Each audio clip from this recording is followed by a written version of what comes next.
Ari Lewis Show. Welcome, everybody, to another episode of the Ari Lewis Show here on Israel Sports and News Radio. Thank you for joining us.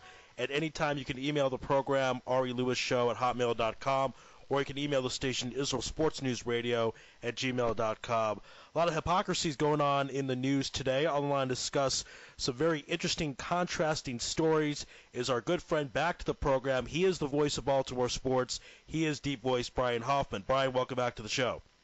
Ari, how you doing? Thanks for having me back on, and happy Independence Day to Israel there. Yes, indeed. Happy birthday to the state of Israel. It is 68 years strong, and it was great to see you a few weeks ago. And let's talk about some interesting news because we haven't had you on the show in a while. Bruce Wolf, who is a member of the tribe, he is Jewish, got in some trouble recently. He's a Chicago White Sox sportscaster. He made some comments that got him in trouble. Explain to the audience those comments and why they were so controversial.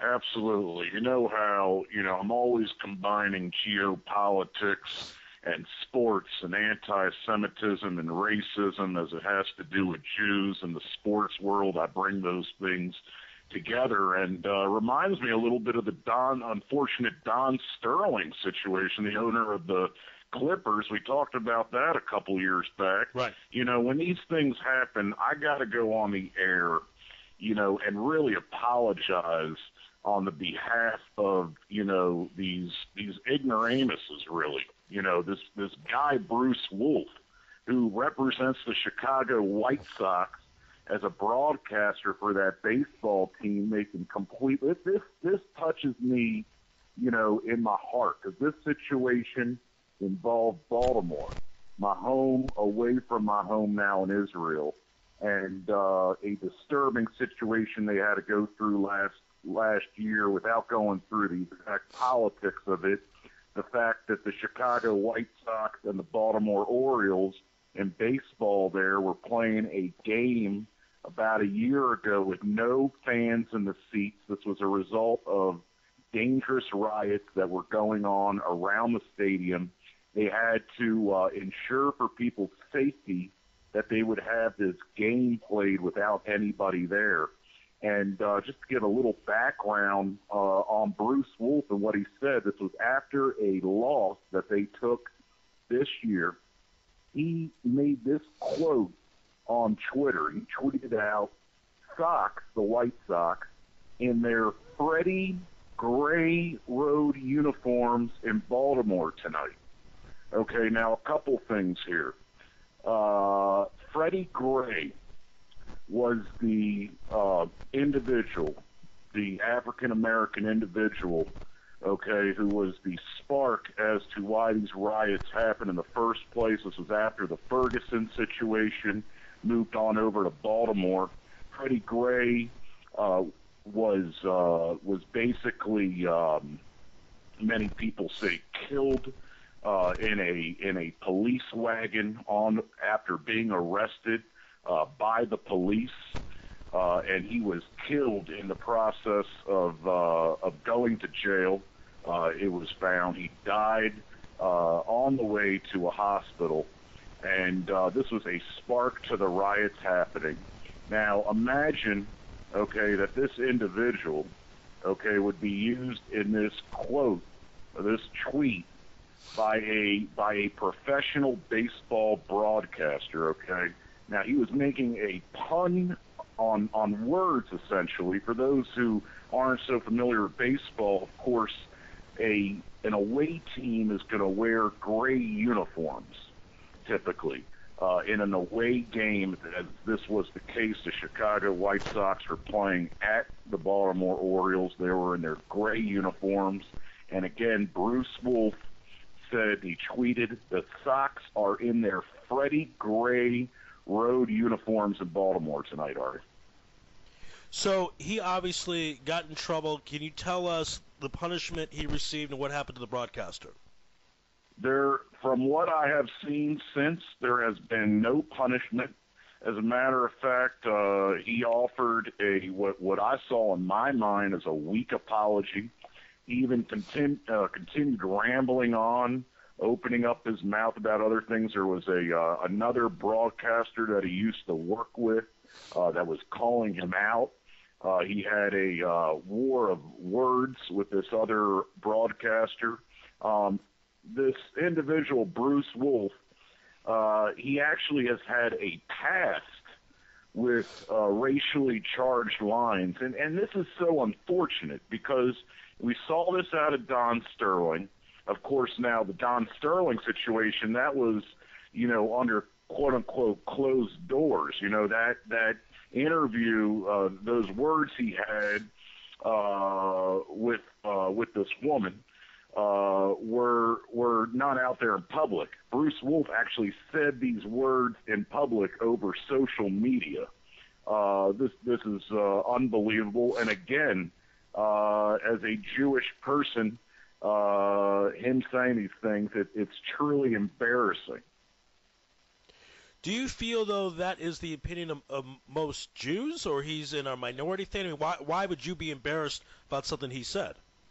Well, going back a couple of years ago, Don Sterling, said that in Israel he feels that blacks are treated like inferiors.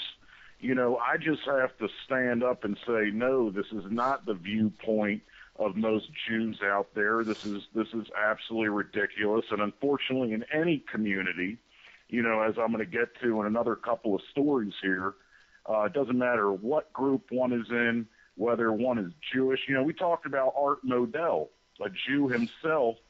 We had a show we did a little while back where we talked about him being the victim of possible anti-Semitism as somebody was actually urinating in his gravesite in Baltimore, Cleveland Browns fan. So whether one's Jewish or one's not Jewish or one is on the right side of the political spectrum or the left side of the political spectrum, every group of people can have individuals that are doing wrong things. I agree with that. I don't think there's a group where everyone's perfect or everyone's bad of any group.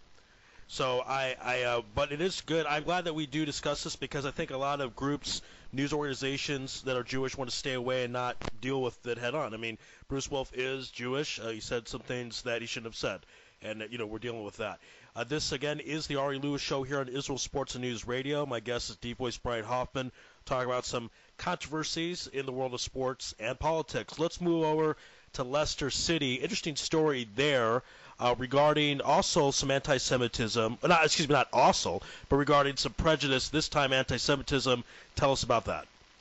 Right, the general thing we're talking about here is general racism, whether it's, words, towards any minority, whether it's Jews, blacks, okay, anybody out there, and I'm trying to bring it balanced, okay, because what's happening in the news right now is people are pointing fingers at specific people, at specific parties for being the only people that are responsible for inciting racism and what have you. So, the first thing I had to do is say, hey, this is a situation, I want to bring it balanced. So I say, hey, this is a situation, something coming from a Jewish person, when typically it's the other way around, anti-Semitism happening to Jews, and in this situation, okay, he talked about Leicester City. We had a situation, and as a avid football fan, American football fan, I don't typically get into the European football, the soccer there. But upon hearing this story, I was incredibly shocked. You had a team, Leicester City, or looks like Leicester City. They had 5,000 to 1 odds of winning the English Premier Soccer title in England. 5,000 to 1 odds. Now, just to put, a little bit of clarity on that, in the NCAA tournament, college basketball, the 16 seed, which has never lost to a 1 seed in the history of the NCAA tournament, that team has about the 16 seed has about a 1,000 to 1 shot. Okay, that means you put $1 down, you get 1,000. So imagine that's a 16 and a 1, right? So imagine 5,000 to 1. That's how ridiculous the chance was of this team, Leicester City, winning the title.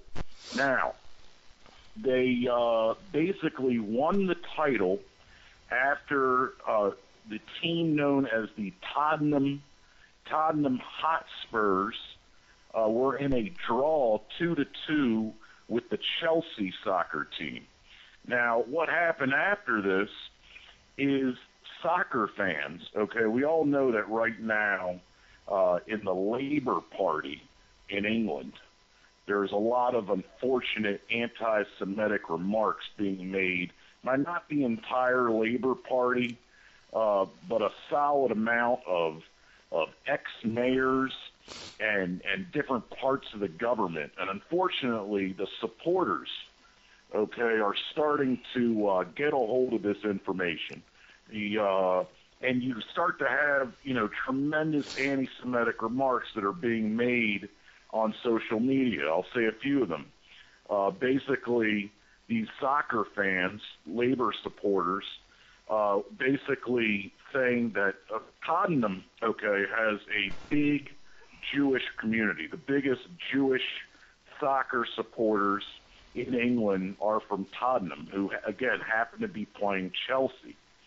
Now, there are soccer fans that blame the Jews of Tottenham for purposely making their team lay down, maybe to allow this 5,000 to 1 bet to go in. Of course, we know that when it comes to Europe, okay, and its history with Jews and anti-Semitic rhetoric that often has to do with money, this is very disturbing news, especially in light of some of the rhetoric that has been coming from government members of the Labour Party. And I just want to read some of the social media comments that were made towards Leicester City and towards the Tottenham soccer fans, again, that have a lot of Jews supporting them more than any other team in England. I'm just going to read a few of these quotes. Hitler smiling in his grave as Spurs bottle the title. Okay, bottle, again, for this is an English term basically meaning laying down in the game against Chelsea. Again, this was a 2-2 draw. After this draw, it paved the way for an automatic title for Leicester City. Another quote, Spurs gone from being beat by Hitler to being beat in a title race by Leicester. Another quote, yes, Tottenham, ye effing Jew bottlers.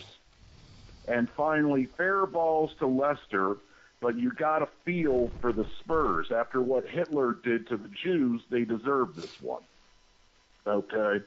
And the writing is on the wall. These are coming from Labour Party supporters based on the rhetoric that is coming out by the Labour Party, and this is frankly disturbing.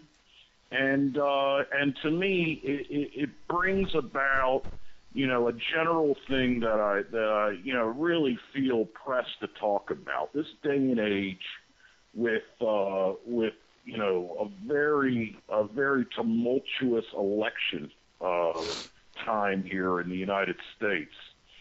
There are candidates that are getting the finger pointed at them as being the only ones to incite racism against different groups of people, okay? And I just want to point out, when I see hypocrisy, when I see a double standard, I'm not endorsing any politician, okay? I haven't yet, and this is not the place to do it.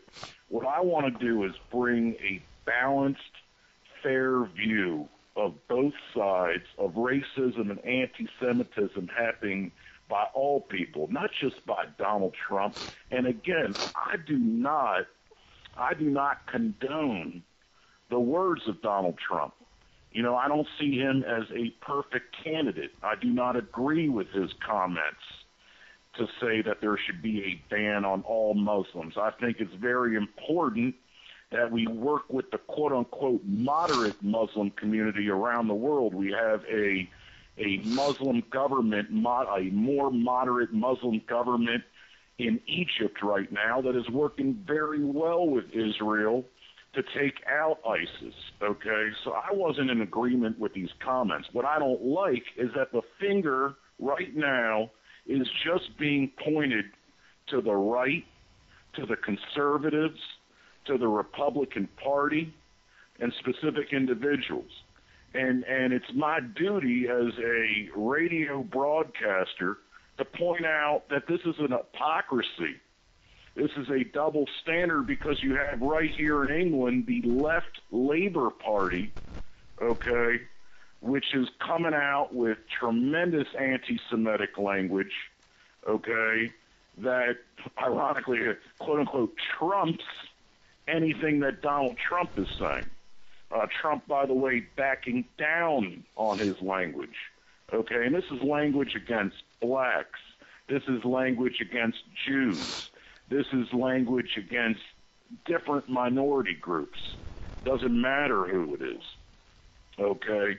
But it's happening by everybody. Again, what we talked about before with the baseball broadcaster, happening sometimes by Jews, okay? There are bad people in every community around the world, and just to point the finger to one person or to one party or to one side of the political spectrum is unfair and hypocritical. Again, this is the Ari Lewis Show here on Israel Sports and News Radio. My guest is Deep Voice Brian Hoffman, talking about some controversies in the news. So why is there this double standard? We clearly see there is one. What's the reason for it? I personally believe, I'll be honest, and again, I usually stick to sports and geopolitical situation, but to slide into the politics a little bit, slide into the journalism, I believe that we have a media that is tremendously liberal, okay? I'll tell you something. I'm a moderate, okay? I'm a moderate, and I see things on both sides of the aisles that I agree with and disagree with. But when I go to most sites, I see what is basically looking like people getting certain opinions based on what is slanted journalism towards one side. CNN is pretty much the main news outlet that people look to. Okay, and I'll bring a little example of what happened last week, just a few days ago, this week, as a matter of fact, the beginning of the week. We had a man who in Munich, Germany, started stabbing people at a train station. Okay, now, in many websites, we just see the headline, man stabs people at a train station in Germany. Now, on several websites, not nearly as many as liberally left-slanted websites, it was very clear that there was not just a man that stabbed people at a train station, but it was a radical Islamic terrorist that went into that train station. It was reported by many media outlets, but again, not most, that he was shouting Allah Akbar and that he was a Muslim radical, an Islamic radical terrorist. Okay? Now, why when this news is so clear, you have the Allah Akbar, you got radical Islamic terrorism happening in Europe, why, it's interesting, would you question that people would leave that out? I wonder. Maybe because it's in light of different people that work for slanted media. You have a mayor right now who just got elected as the first Muslim mayor in England. And I'm for that. I am for diversity. You know, I am hoping that he is a moderate, okay? But what he is doing right now, this is Khan, the new mayor that was just elected just recently, as the mayor of London, the first Muslim mayor of London ever, okay? And I support that. Again, the leader of Egypt, al-Sisi, right now, he took out radical Islamic groups. We are working together, the United States and Israel, and as an international community, regardless of the side of the aisle, against terrorism. Okay, but the problem is this new mayor, he gets into office, and what is the first thing he says? That it's horrible what Donald Trump is saying about Muslims. And although that might be the case, and again, I believe it was an ignorant statement by Trump, which he is now actually starting to take back, and so many candidates in previous elections and in this one have taken things back.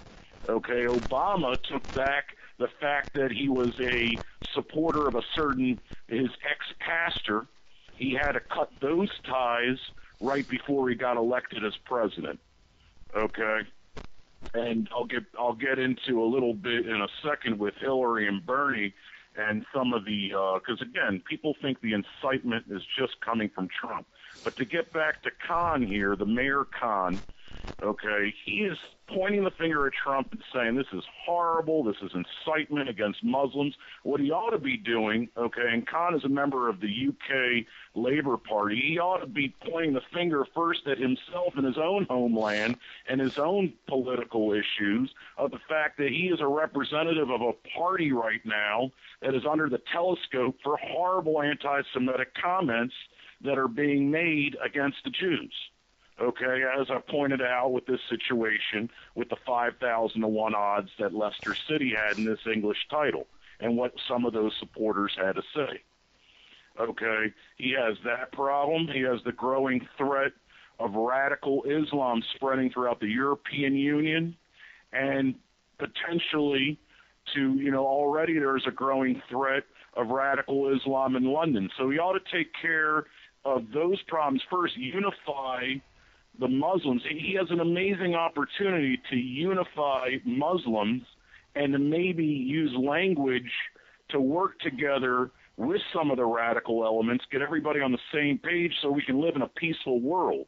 But first, he's pointing the fingers to America's problems and certain American politicians. That doesn't make any sense to me. Again, I call hypocrisy, I call double standard. And again, I'm not condoning anything Trump said. All right, well said. Again, this is the Ari Lewis Show on Israel Sports News Radio. My guest is Deep Voice Brian Hoffman.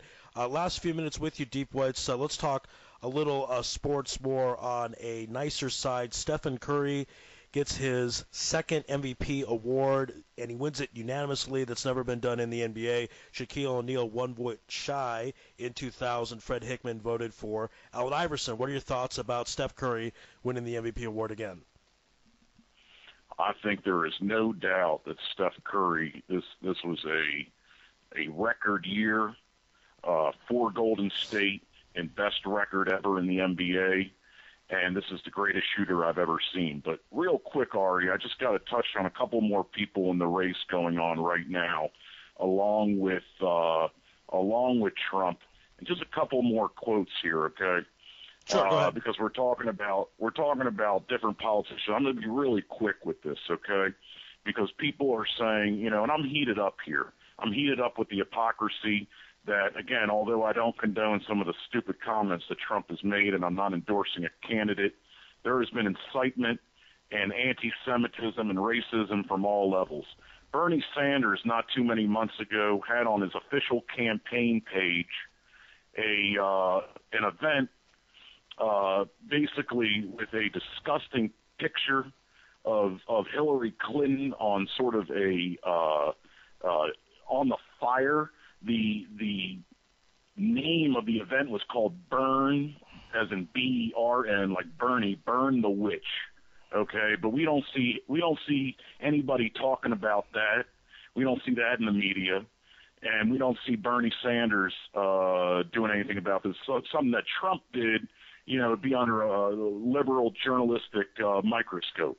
Okay, and as far as Hillary Clinton goes, she was in Carolina recently talking about still a problem with black people wearing hoodies in the country and how white people should still be scared about that. We have her husband, Bill Clinton, who's campaigning for her, obviously, talking about black people that are hopped up on crack that are going around and making everybody's life miserable, as in talking about the Black Lives Matter folks.